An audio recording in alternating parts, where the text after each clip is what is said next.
Bom dia, igreja! Bom dia! Bom dia, César! Bom dia! Você dormiu bem? Dormi bem, graças a Deus. Você está animado, feliz? Estou animado, sempre na presença de Deus a gente está animado, porque o Senhor nos anima. Amém, César! Bom dia para você que está em casa, como é prazeroso, como é bom você acordar com alegria, principalmente falar com Deus eterno. Espero que você tenha acordado, feito seu ano bíblico. Lembre-se, ano bíblico é para a vida toda, até Jesus voltar. Nunca deixe de fazer seu ano bíblico, é muito importante. Você fazendo um ano bíblico, você vai ter um crescimento espiritual tremendo. Está ali junto com você, o próprio Jesus, para te dar capacidade para que você possa entender. Como é bom estar mais uma vez junto. E eu estou muito feliz, César.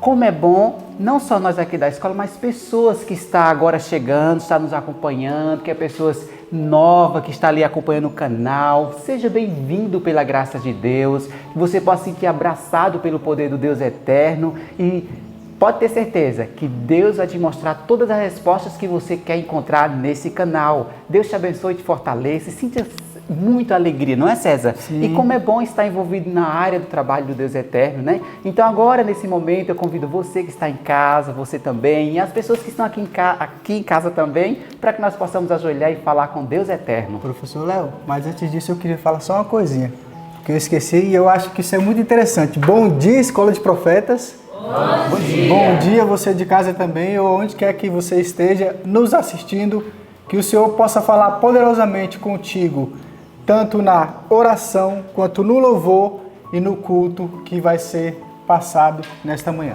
Então vamos, César, orar, ter a presença do Deus Eterno, para que nós possamos mais uma vez juntos fazer o culto juntos? Agora, neste momento. Faça oração. Tá. Oremos. Senhor, nosso Deus e nosso Pai, muito obrigado, ó Deus, por nos despertar nesta manhã para falarmos contigo, para clamarmos ao Senhor. E peço, ó Deus, que o Senhor seja com cada pessoa que aqui se encontra, com cada pessoa que esteja também ouvindo este vídeo, esta programação, em Teu nome. Que o Senhor possa também, ó Deus, que o Senhor venha trazer à mente de cada um, Pai, a Tua palavra, a importância de guardá-la no nosso coração. E também sei que existem muitas pessoas, Pai, que têm um coração ardente aí por fazer a Tua vontade. Que o Senhor possa trazer a Tua casa aqui, ó Deus, os missionários que precisam, Pai, porque a seara é grande e precisa de mais trabalhadores, Pai. Que o Senhor traga, que venham fazer parte desse povo e que possamos levar a Tua mensagem, Pai, porque tudo podemos naquele que nos fortalece, que é o Senhor. Nos ajude, nos fortaleça a cada dia, colocando na nossa mente a Tua palavra, que nos fará pessoas cada dia mais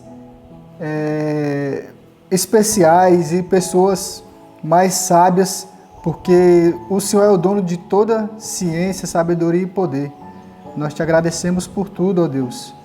Fale com esta pessoa que está assistindo esse vídeo, que ela venha sentir no coração cada vez mais o desejo de ouvir a Tua palavra, porque é vida para cada um de nós, Pai. Te agradecemos por tudo, em nome de Jesus. Amém. Muito bem, agora neste momento iremos louvar ao nosso Senhor, porque Ele é digno de toda honra, glória e louvor. E nós iremos louvar o nosso Deus com o hino de número 167. Tão triste eu andava.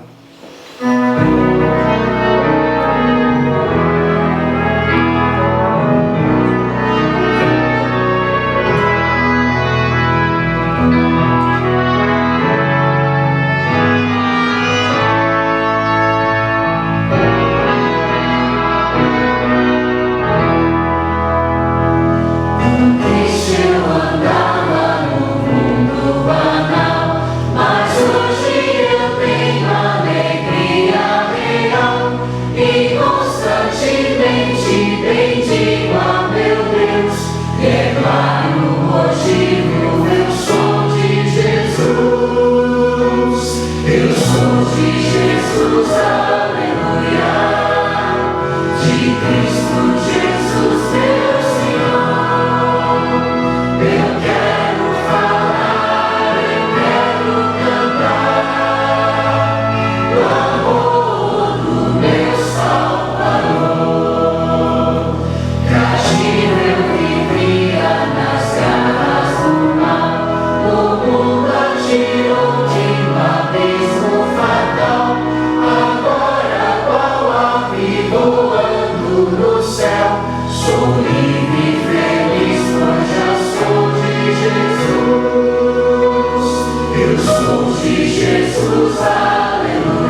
Muito bem, agora neste momento iremos recitar o verso dessa semana. E ele se encontra, onde é, professor? Lá em Apocalipse 14, do 6 ao 10. Então, iremos a partir do 3. Nós iremos recitar. Você também abra a sua Bíblia e acompanhe conosco aí da sua casa e toda a escola que também vamos falar esse verso. 1, 2, 3. Apocalipse 14, do 6 ao 10. E vi outro anjo voar pelo meio do céu, e tinha o Evangelho eterno para proclamar aos que habitam sobre a terra, e a toda nação, e tribo, e língua, e povo, dizendo com grande voz: temei a Deus e dai-lhe glória, porque é vinda a hora do seu juízo, e adorai aquele que fez o céu, a terra e o mar, e as fontes das águas. E outro anjo saiu dizendo: caiu, caiu Babilônia, aquela grande cidade, que a todas as nações deu a beber do vinho da ira da sua fornicação. E seguiu o terceiro anjo, dizendo com grande voz: se alguém adorar a besta e a sua imagem, e receber o sinal na sua testa ou na sua mão, também este beberá do vinho da ira de Deus, que se deitou não misturada no cálice da sua ira, e será atormentado com fogo e enxofre diante dos santos anjos e diante do Cordeiro. Apocalipse 14, do 6 ao 10. Apocalipse 14, do 6 ao 10. E eu vi outro anjo voar pelo meio do céu, e tinha o Evangelho eterno para proclamar aos que habitam na terra, e a toda a nação, e tribo, e língua, e povo, dizendo com grande voz: temei a Deus e dai-lhe glória, porque é vinda a hora do seu juízo, e adorai aquele que fez o céu, a terra e o mar, e as fontes das águas. E outro anjo seguiu dizendo: caiu, caiu Babilônia, aquela grande cidade, que a todas as nações deu a beber o vinho da ira da sua fornicação. E seguiu o terceiro anjo dizendo com grande voz: se alguém adorar a besta e a sua imagem, e receber o sinal na sua testa ou na sua mão, também este beberá do vinho da ira de Deus, que se deitou não misturada no cálice da sua ira, e será atormentado com fogo e enxofre diante dos santos anjos e diante do Cordeiro. Apocalipse 14, do 6 ao 10. Apocalipse 14, do 6 ao 10. E vi outro anjo voar pelo meio do céu, que tinha um Evangelho eterno para proclamar aos que habitam sobre a terra, e a toda nação, e tribo, e língua, e povo, dizendo com grande voz: temei a Deus e dai-lhe glória, porque é vinda a hora do seu juízo, e adorai aquele que fez o céu, a terra e o mar, e as fontes das águas. E outro anjo seguiu dizendo: caiu, caiu Babilônia, aquela grande cidade, que a todas as nações deu a beber do vinho da ira da sua fornicação. E seguiu o terceiro anjo, dizendo com grande voz: se alguém adorar a besta e a sua imagem, e receber um sinal na sua testa ou na sua mão, também este beberá do vinho da ira de Deus, que se deitou não misturada no cálice da sua ira, e será atormentado com fogo e enxofre diante dos santos anjos e diante do Cordeiro. Apocalipse 14, do 1 ao 10. 6 ao 10. Você que está em casa agora, fique conosco. Sinta a presença do Deus Eterno ao fazer esse ano bíblico. Sinta de verdade mesmo o poder de Deus na sua casa. Toda vez que você abre a palavra de Deus e estuda junto conosco, tem anjos celestiais ali com você e o próprio Jesus. Tenha um bom dia e fique junto conosco, não é não, César? Amém. É isso mesmo. E até amanhã. Bom dia! Chegou então o momento de nós estudarmos a palavra, recapitularmos aquilo que nós tivemos a oportunidade de estudar nessa madrugada. É sempre uma bênção nós estudarmos, porque nós encontramos sempre relatos muito especiais de pessoas que também foram muito especiais. Bom dia a você de casa, e você também é uma pessoa muito especial. Seja bem-vindo e que Deus nos conduza agora ao meditarmos um pouco naquilo que lemos. E hoje o estudo ele veio tratando de algumas pessoas especiais e que não estão em sequência na história, não fazem parte, não compõem a mesma história, mas estão ali próximos um ao outro, mas nós não iremos abranger a história de ambos os casos. Nós lemos hoje o livro de Ruth, capítulo 1 e capítulo 2, lemos o livro de 1 Samuel, capítulo 1, e o capítulo 55, O Menino Samuel, de Patriarcas e Profetas. Então hoje nós vimos o relato de algumas pessoas especiais.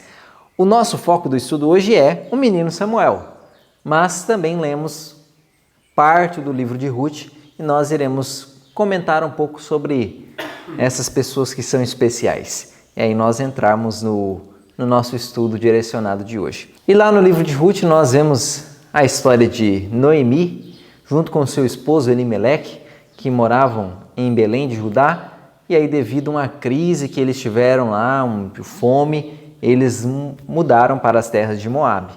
E então eles ficaram lá alguns anos. Lá os filhos vieram a tomar por esposas mulheres moabitas. O homem Elimeleque morre. Depois os 2 filhos também morrem. E aí nos encontramos com apenas 3 mulheres viúvas, que era a Ruth, Noemi, que era a sogra, e Orfa. Então temos essas 3 mulheres, a sogra e 2 noras, e ambas estavam viúvas. E agora, nessa situação de desamparo, Noemi decide voltar para a sua terra, para Belém, em Judá. E aí ela despede suas noras, faz aquela despedida, as noras dizem para ela: não, nós não te deixaremos, nós não abandonaremos a senhora, nós iremos juntos. Mas Noemi insiste um pouquinho e Orfa decide então ficar por ali mesmo e retorna para a casa de seus pais. Porém, Ruth se firma ainda mais a Noemi e diz que não a deixaria de maneira nenhuma. Olha só o que ela disse. Verso 16 do capítulo 1. Não me inste para que te deixe e me obrigue a não seguir-te, porque aonde quer que fores e onde quer que pousares, ali pousarei. O teu povo é o meu povo e o teu Deus é o meu Deus. Então ela faz esse voto, esse compromisso de ir junto com Noemi e de que agora o povo de Noemi, que era o povo de Deus, Israel, seria o povo dela. E além do mais, o Deus de Noemi seria também o Deus dela e ela a seguiria para ir ao encontro então de sua nova família, família que ela aceitava, querendo conviver mesmo sem a presença do filho ao lado de Noemi. Então lá vão elas. E elas chegam então até a cidade, chegaram a Belém e chegaram lá no início de uma colheita, da colheita de cevada. E agora nós vemos a história nesse segundo capítulo do livro de Ruth, que ela vai apanhar algumas espigas e lá ela acaba entrando na propriedade que é de Boaz, que era parente chegado de Noemi. E lá Boaz trata ela de maneira muito cordial, atende ela, vê ela colhendo o resto que ficava para trás da colheita, da grande colheita, e aí o que sobejava pelo caminho era uma lei em Israel que poderia deixar para que as pessoas mais pobres pudessem vir e colher essas partes que ficaram para trás. E era isso que Ruth estava fazendo. E Boaz viu ela fazendo isso e deu ordem para os seus servos de que não mexessem com ela, mas que deixassem ela catar ali aquelas partes que ficavam de maneira livre, e até pediram que eles fossem deixando algumas coisas a mais para que ela pudesse pegar. E ela fez isso. E quando ela chegou em casa depois do dia de trabalho, depois de ter ali juntado essas coisas, Noemi se surpreendeu com a quantidade de coisas que ela tinha trazido para o lar, o quanto ela tinha conseguido juntar desse trabalho que ela estava fazendo. Então, Ruth diz para ela onde que ela tinha trabalhado, depois que Noemi pergunta, e Noemi fica muito feliz, porque quando ela fala que era de Boaz a propriedade, Noemi se alegra porque se relembra que Boaz era um chegado dela.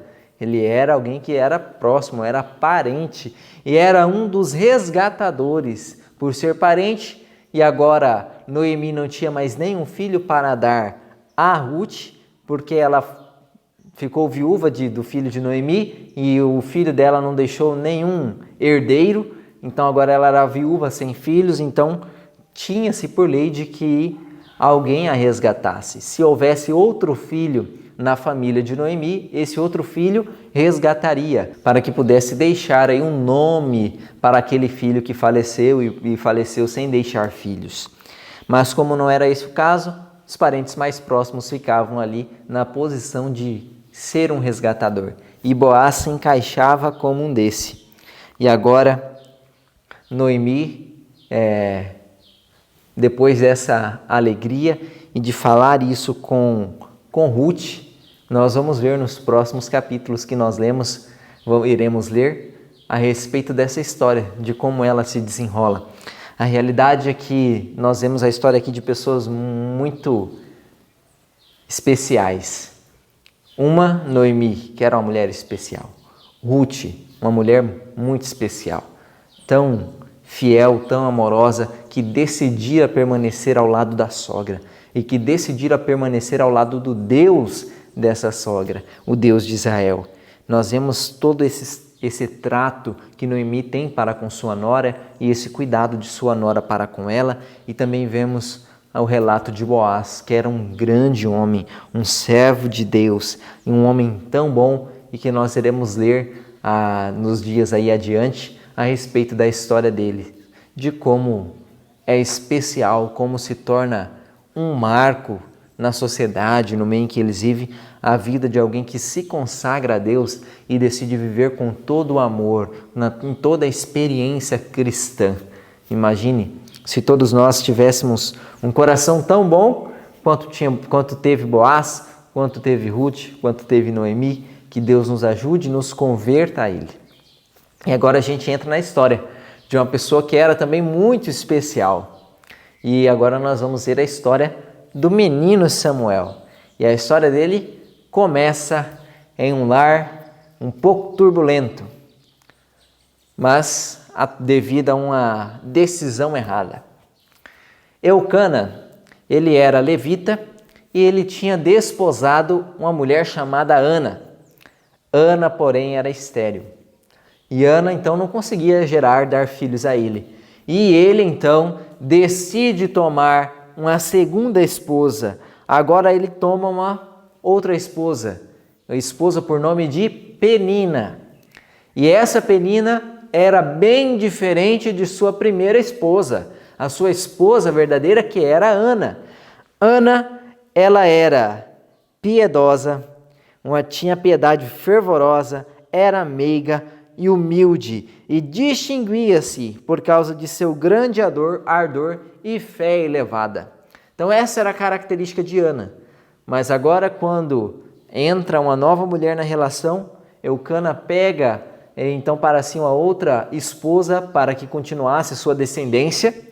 Ele pega Penina, e Penina era ciumenta e de espírito estreito, como disse aqui o primeiro parágrafo de nosso livro.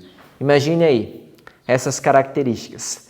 Imagine as características de Ana e as características de Penina. Ciumenta e espírito estreito. E nós vemos que Penina, ela passou a dar filhos a Eucana e aumentou mais essa dificuldade. Já não bastava a Penina ser ciumenta e de espírito estreito, agora ela estava fornecendo a seu esposo Eucana o que Ana não conseguia, que era filhos. E dar filhos para seu esposo, aumentar a família, era fundamental naquele tempo. Então, ela se tinha por mais favorecida e Ana sempre vivia em angústia. Eucana, como um servo de Deus e fiel, anualmente eles iam até o local do templo e lá sacrificavam, ofereciam sacrifícios ao Senhor. E cada esposa ia também e participava desse ritual. Ia a família lá para adorar a Deus no santuário. Mas quando chegava lá, a briga aumentava a tristeza, porque Penina começava a implicar com Ana, pelo fato de ela não ter filhos, não dar filhos a seu esposo, e ainda assim o esposo amar mais a Ana. Tanto que quando subiam para fazer esse sacrifício, o esposo Eucana dava uma porção maior para Ana, para sua esposa, dava uma porção dupla, porque ele a amava muito, apesar dela ser estéril e não lhe dar filhos. Então, em uma dessas idas, ligando isso com a chateação que Penina causava a Ana, Ana, muito triste, vai à presença de quem pode resolver o problema. Vai buscar auxílio naquele que tem capacidade de resolver cada uma das dificuldades, por maiores que sejam. Será que nós, quando passamos por problemas, a gente busca a solução na fonte correta? A gente faz como Ana e busca a solução naquele que pode solucionar da melhor maneira todas as coisas, todas as dificuldades? Ana foi até a presença de Deus para buscar solução e ela vai até próximo então o altar e se ajoelha lá no templo e começa a orar a Deus e começa a se derramar diante do Senhor, pedindo que Deus pudesse solucionar esse caso, essa situação, porque ela tinha um desejo ardente de dar filhos, não somente para Eucana, seu marido, mas também de criar filhos para Deus, de criar filhos que fossem servos do Senhor, assim como ela era, assim como seu esposo era. E ela queria ter esse privilégio de criar um ser, de educar um filho para oferecer a Deus. E era essa a causa de sua oração, era essa a motivação. Não era apenas para que se livrasse das afrontas de sua rival Penina e não somente para agradar seu esposo, mas para que esse filho fosse um louvor ao nome de Deus. E ela decide então orar a Deus e decide fazer um voto com o Senhor. E o voto que ela faz é de que se Deus desse, essa bênção para ela, concedesse um filho para ela, ela faria algo muito especial. Olha só o que vai dizer a nossa Bíblia, capítulo 1 do livro de 1 Samuel, o verso 11. Olha só o voto que Ana fez. E fez um voto dizendo: Senhor dos exércitos, se benignamente atentares para a aflição da tua serva, e de mim te lembrares, e da tua serva te não esquecerdes, e lhes dere um filho varão, ao Senhor o darei por todos os dias da sua vida, e sobre a sua cabeça não passará navalha. E ela faz esse voto: Senhor, se o Senhor me der esse filho, eu vou educar o tempo que puder, e então entregarei ele para que o seja do Senhor por todos os dias da sua vida. Olha só que pedido. Olha só que pedido totalmente destituído de qualquer egoísmo. Ana não queria um filho para si.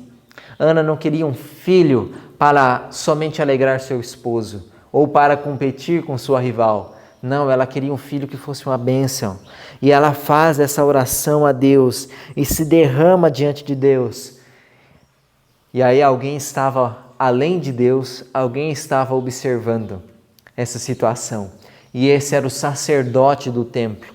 E ele olhou para aquela mulher, conforme seus gestos, ela falando, abrindo a boca, mas não saindo voz nenhuma. Ele a teve por uma mulher embriagada, uma mulher dissoluta.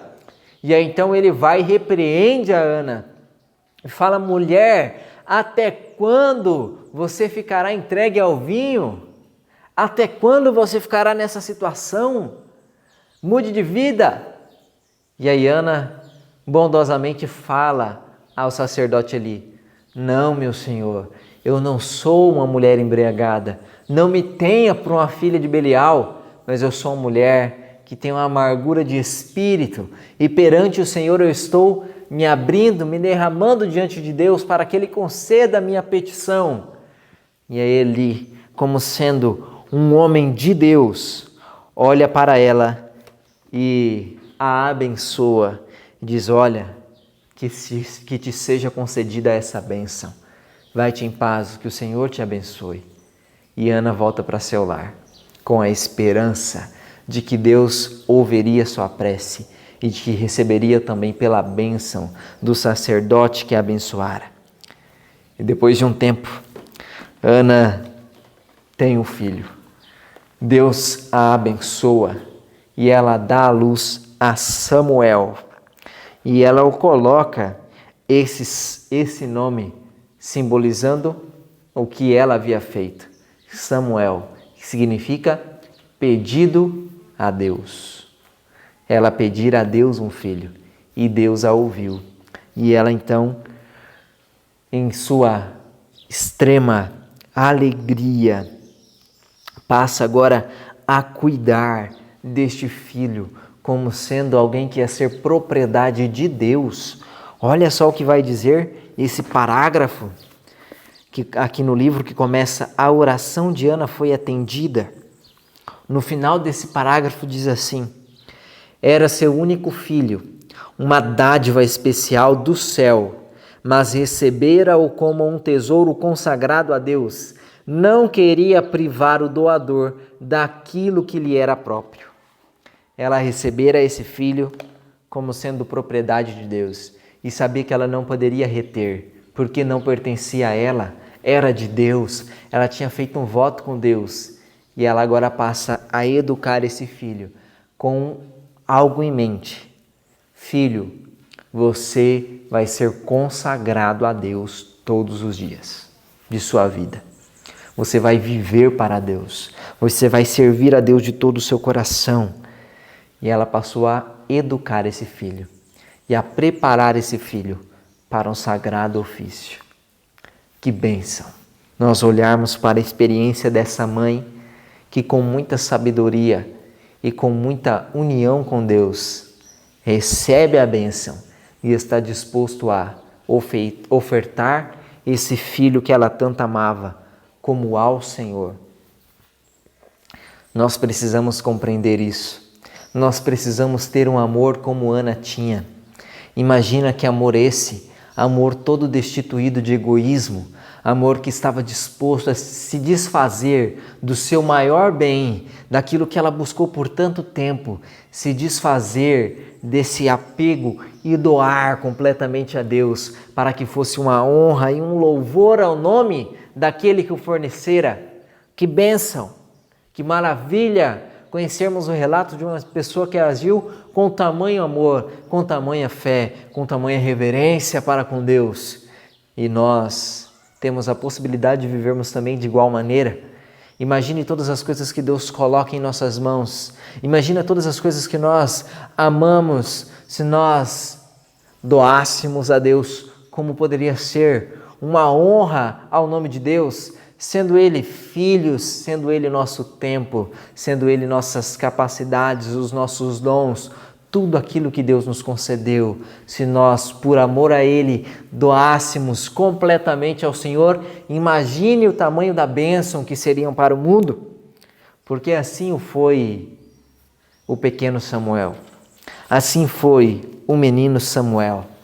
Nós vemos o relato desse menino crescendo e se destacando diante de sua época como alguém que servia a Deus, alguém que era sincero e alguém que era totalmente consagrada ao Senhor.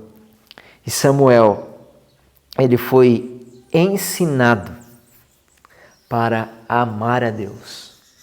Samuel foi educado para entender de que ele pertencia a Deus. Imagine só que educação esta que transmitiu para aquele garotinho de que ele não era de si próprio, de que ele nem mesmo era dos pais, mas ele pertencia a Deus e de que ele tinha que amar a Deus.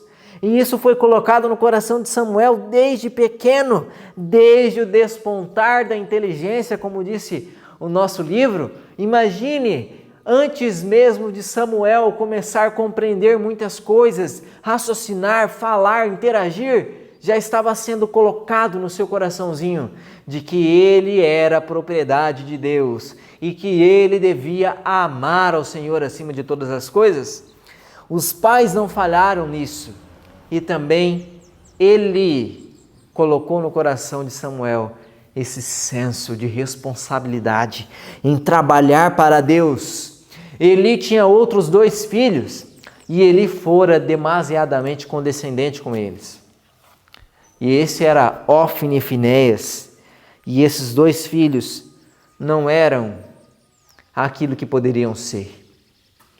Mas agora, com a presença do Samuelzinho, Eli cuida como o maior responsável ali de sua educação, desde que ele foi entregue por sua mãe ao templo. Agora ele cuida com todo o carinho daquele menino e fala que ele amava Samuel de uma tal maneira que em nenhum outro tempo um pai amou um filho tanto como Eli amou a Samuel. Pense só, que amor era esse? Eli amava Samuel até mais do que os seus outros 2 filhos de sangue, porque Eli pegou aquele menino ainda muito pequeno, ainda muito novo, e o que havia no coração daquele menino era algo que o aproximava dele, porque as características de Samuel lhe atraíam. Nós temos um parágrafo aqui que vai dizer que Samuel era amável, generoso, obediente, respeitoso, serviçal. Todas essas características eram encontradas em Samuel. E tinha como não se ligar a uma criança, a um jovenzinho que tinha todas essas características? Não, Eli amou demais, Eli amou muito aquele garotinho. E Ana anualmente vinha e trazia vestes para Samuel, vestes para ele oficiar ali no seu sagrado ministério. Ele fora separado para Deus e ela vinha e tecia então a roupinha para Samuel oficiar diante do Senhor. Imagine isso. Imagine Samuel muito pequeno, já com naquele lugar santo, vivendo no santuário de Deus, vivendo entre as coisas santas, entre os sacrifícios, entre as ofertas, em tudo que simbolizava o culto a Deus. Ele era totalmente envolvido por coisas de cunho celestial, espiritual, e sua mãe trazia anualmente para ele um presente, uma roupa que foi tecida por ela através de muita oração, através de muito amor. E Samuel, ele é um caso raro de pessoas que foram separadas para o trabalho, já pertenciam, faziam parte do serviço sagrado antes do tempo indicado. Normalmente, os jovens se preparavam, eram separados para isso e recebiam toda uma veste especial, uma consagração especial, lá com os 25 anos de idade. Samuel, muito antes disso, já fazia parte de todo esse sistema de sacrifício, de todo esse culto, e ele recebera muitas responsabilidades. E é interessante que me chama a atenção, parágrafo que começa: não era costume entrarem os levitas para os serviços peculiares antes que tivessem 25 anos de idade. E aí, um pouquinho à frente, nesse mesmo parágrafo, diz assim: tinha Samuel, mesmo então, deveres a cumprir no serviço de Deus, conforme sua capacidade. Estes eram a princípio muito humildes e nem sempre agradáveis, mas cumpria-os da melhor maneira que lhe permitia a habilidade, e com o coração voluntário levava a sua religião a todo o dever da vida. Considerava-se servo de Deus e seu trabalho era como o trabalho de Deus. Seus esforços eram aceitos porque eram motivados pelo amor a Deus e por um desejo sincero de fazer sua vontade. Foi assim que Samuel se tornou cooperador do Senhor do céu e da terra, e Deus o habilitou a cumprir uma grande obra em prol de Israel. Imagine o menino Samuel. Ele fazia tudo o que a sua capacidade permitia. Ele tinha deveres, a princípios menores, depois os deveres foram sendo aumentados, e ele tinha deveres que ele era capaz de cumprir, e ele cumpria com todas as suas energias, com todas as suas forças, porque ele entendia de que ele estava fazendo isso para o trabalho de Deus, para o serviço de Deus, e Deus o aceitava, e com isso Deus estava capacitando a ele, Deus estava preparando ele para uma obra muito especial. Todas as coisas que te vier a mão para fazer, faze-o conforme as tuas forças. Tudo que você for fazer, faze-o como sendo para Deus e não para os homens. Imagine se nós levarmos isso a sério. Assim como Samuel foi uma grande bênção nas mãos de Deus, se nós também seguirmos os mesmos métodos, os mesmos princípios, podemos nos tornar também uma grande bênção na mão de Deus. Deus pode fazer por nós em prol do povo de Israel, tanto quanto fez com Samuel em prol de seu povo. Imagine o que Deus pode nos fazer para abençoar sua igreja, se nós colocarmos tudo que temos, tudo que somos e fizermos tudo com todo o coração, como sendo para Deus, por amor a Deus, com todo o nosso esforço. Que bênção podemos ser para a igreja, para o povo de Deus, para a sociedade, para o mundo. Que Deus nos ajude de maneira muito profunda a sermos assim. Que Deus nos ensine a agirmos em conformidade com o alto nível que Ele tem. Que nós possamos viver como Samuel, como pessoas que foram consagradas a Deus. E nós não precisamos, pelo menos não tivemos o privilégio que Samuel teve, de ser separado ainda em tenra idade, mas isso não é o que nos torna impossível de servir a Deus assim como Samuel serviu.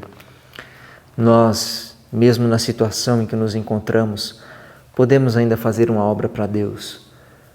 Na idade em que nós aceitamos, conhecemos a Deus e nos separamos para a sua obra, ainda podemos fazer uma obra para Ele. Que Deus nos ajude. E aqui é uma partezinha para nós finalizarmos no final dos parágrafos aqui do nosso capítulo, que diz assim: a mão que elevou os mundos no espaço é a mesma que fez com delicada perícia os lírios do campo. E assim como Deus é perfeito em sua esfera de ação, devemos nós ser perfeitos em nossa. Assim como Deus, ao criar grandes coisas e pequenas coisas, criou tudo belo, que nós possamos também ser perfeitos como Ele é em sua esfera, possamos ser perfeitos em nossa esfera. E tudo quanto nos vier à mão para fazer, possamos fazer, mesmo que sejam coisas grandes ou que sejam coisas pequenas. A juventude de nossos tempos pode tornar-se tão preciosa à vista de Deus como foi a de Samuel. Mediante a fiel manutenção de sua integridade cristã, podem os jovens exercer forte influência na obra da reforma. Necessita-se de tais homens nesse tempo. Deus tem uma obra para cada um deles. Jamais alçaram os homens maiores resultados em favor de Deus e da humanidade do que os que podem ser conseguidos em nosso tempo por aqueles que forem fiéis ao encargo que Deus lhes confiou. Samuel fez uma grande obra para o povo de Deus. Mas agora esse parágrafo que Deus nos deixou relatado e disse a cada um de nós, ele diz que nenhuma obra tão grande foi feita como Deus pode fazer por nós, pelos jovens de hoje em dia, se consagrarem constantemente, plenamente ao Senhor e fizerem tudo aquilo que Deus confiou. Que Deus possa nos ajudar, para que nós possamos ser uma bênção diante de Deus, uma bênção para a igreja, uma bênção para o povo. Que Deus nos abençoe a ser assim como o pequeno Samuel. Vamos orar a Deus agora? Vamos fazer uma oração como a mãe de Samuel fez, consagrando aquele menino a Deus, doando ele completamente ao Senhor. Vamos nos doar completamente a Deus nesse momento? Vamos lá. Convido você a se ajoelhar comigo.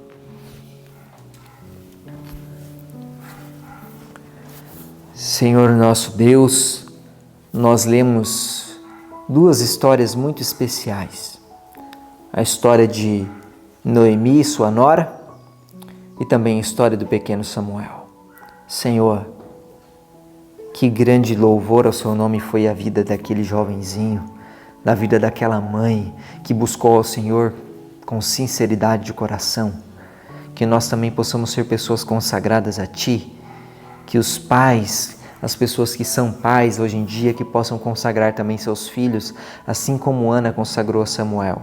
E que nós possamos nos consagrar ao Senhor de todo o nosso coração e permitir que o Senhor faça por nós aquilo que nós não podemos fazer por nós mesmos e que o Senhor faça de nós uma honra para o seu nome. Que nós possamos nos consagrar sem reservas a Ti. Em nome de Jesus. Amém. Então, que Deus nos abençoe, que nós possamos ser e levar a vida de Samuel. E que Deus abençoe você também aí de casa. Que Deus faça de você e do seu lar uma grande bênção para o nome dEle.